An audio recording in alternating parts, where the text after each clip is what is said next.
9 निधियां क्या कहलाती हैं? 9 निधियां नाम सुनना चाहोगे? कम से कम नाम ही सुन लो। एक एक निधि, निधि का मतलब देवों के द्वारा रक्षित व बड़ी बड़ी एक तरह की योजनों पर्यंत फैली हुई वो बड़ी बड़ी सकट के आकार की, माने जैसे बैलगाड़ी होती हैं ऐसी बड़ी बड़ी निधियों के भंडार होते हैं, जिनसे क्या क्या चीजें मिलती हैं? 9 निधियां, 9 प्रकार की चीजें मिलती हैं, आकाश में निराधार लटकी रहती हैं और एक एक को 1,000 यक्ष देव उनकी रक्षा करते हैं। पहली काल निधि होती है जो अनेक प्रकार की पुस्तक आदि चीजों को देने वाली होती है।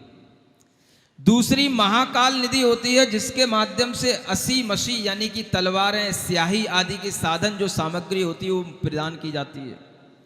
तीसरी नैसर्प निधि होती है जिससे अनेक प्रकार के बर्तन मिलते हैं, भाजन मिलते हैं। सुन रहे हो? क्या मिलते हैं? भाजन। भाजन माने होता है बर्तन। और ये ध्यान रखना कि ये बर्तन जो मिलते हैं ये सब अच्छी क्वालिटी के बर्तन मिलते हैं उनको, एल्यूमिनियम के नहीं। क्या सुन रहे हो? आज आप लोग एक बात और अपने लिए ध्यान में रख करके यहां से उठें, एक अच्छी बात, जिन जिनके घरों में भोजन बनाने के लिए एल्यूमिनियम के बर्तन यूज किए जाते हैं, वो अगर अपने आप को कैंसर और ट्यूमर जैसी बीमारी से बचाना चाहते हैं तो आज ही उन एल्यूमिनियम के बर्तनों को बाहर फेंक देना। सुन रहे हो? नहीं सुन रहे हो? अच्छी बात है, सुनते हो कि नहीं सुनते हो? एल्यूमिनियम एक ऐसी भारी धातु होती है जिसके माध्यम से अपने आप उसमें जो वस्तु बनती है उसमें वो एल्यूमिनियम के अंश उसमें चले जाते हैं और उसके माध्यम से शरीर में कैंसर जैसी बीमारियां बनती हैं और उसके माध्यम से अनेक तरह की हमको हानियां पहुंचती हैं। इसलिए कभी भी ऐसे बर्तनों में, ऐसे प्रेशर कुकर में आपको ना दालें गलानी चाहिए ना कोई भोजन बनाना चाहिए। इन धातुओं का उपयोग पहले किया ही नहीं जाता था। कुछ नहीं है, मिट्टी सबसे अच्छी धातु है। मिट्टी के बर्तन में भोजन बनाओ, अच्छे बर्तन मिले तो अच्छा लोहे के बर्तन में भोजन बनाओ, भले ही वो स्टेनलेस स्टील का हो, कम से कम उसमें आयरन का गुण आएगा। लोहे की कढ़ाई में अगर भोजन बनाओगे, कोई भी मतलब सब्जी वगैरह बनाओगे या कोई भी चीजें तलाओगे तो उसमें आयरन की क्वालिटी आ जाती है।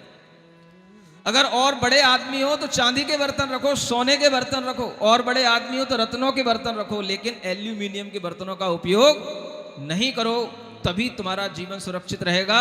अनेक लोग शाकाहार कर रहे हैं, व्रत संयम का पालन कर रहे हैं, लेकिन फिर भी कहते हैं कि हमारे घर में इनको कैंसर हो गया, इनको ये बीमारी हो गई। क्यों हो गया?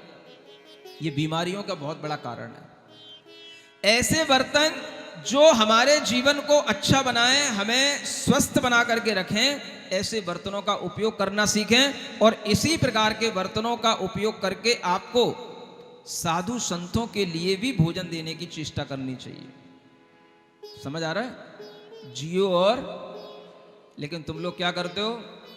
मरो और, ऐसा तो नहीं करोगे? समझदार हो, सोचने की कोशिश करना। जो हमें नैसर्प नाम की निधि होती है वह इस तरह के सुंदर सुंदर अच्छे स्वास्थ्यकारी बर्तनों को देती है। कौन सी निधि? नैसर्प निधि। समझ आ रहा है? कोई लोग जो अपने बर्तनों की दुकानें वगैरह बनाते हैं वो इन निधियों के नाम पर अपनी दुकानों के नाम भी रख सकते हैं, इसलिए निधियों के नाम याद कर लेना। जिनको पुस्तकों की दुकानें हो, जिनको कपड़ों की दुकानें हो, ऐसी नाम रखोगे शुभ, तो दुकानें भी अच्छी चलेंगी, व्यापार भी अच्छा बनेगा। सुन रहे हो? ये भी सीखते जाना यहां से। चौथी पांडुक नाम की निधि होती है जिससे अनेक प्रकार के रसदायक पदार्थ निकलते, माने अनेक रस धन होते हैं जिनसे औषधियां बनती हैं, ऐसे अनेक तरह के रस वो उससे प्राप्त होते हैं। पांचवी पद्म नाम की निधि होती है जिससे हमें वस्त्र प्राप्त होते हैं। सुन रहे हो? कपड़े की दुकानों वालों, कौन सी निधि से वस्त्र प्राप्त होते हैं? पद्म निधि से। अपना अपनी निधि तो याद कर ही लेना।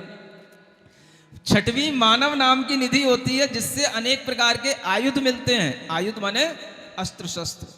और सातवीं पिंगला नाम की निधि होती है जिससे अनेक प्रकार के आभूषणों की प्राप्ति होती है। आठवीं शंख नाम की निधि होती है जिससे अनेक प्रकार के बाजे मिलते हैं, ये हारमोनियम, गिटार, तबले, सितार, ये सब उससे अपने आप प्राप्त होते हैं। नौवीं सभी निधियों में सार है, वह रत्नों की निधि होती है और सभी प्रकार के रत्नों का वह भंडार होती है, उससे रत्नों की प्राप्ति होती है। ऐसी यह निधियां जितनी चाहें उतनी आपको मिलेंगी, क्योंकि ये निधियां 8 योजन ऊंचाई और 9 योजन विस्तार वाली बड़ी बड़ी गाड़ियां होती हैं, जो कभी भी खाली नहीं हो सकती हैं और देवों से रक्षित होती हैं।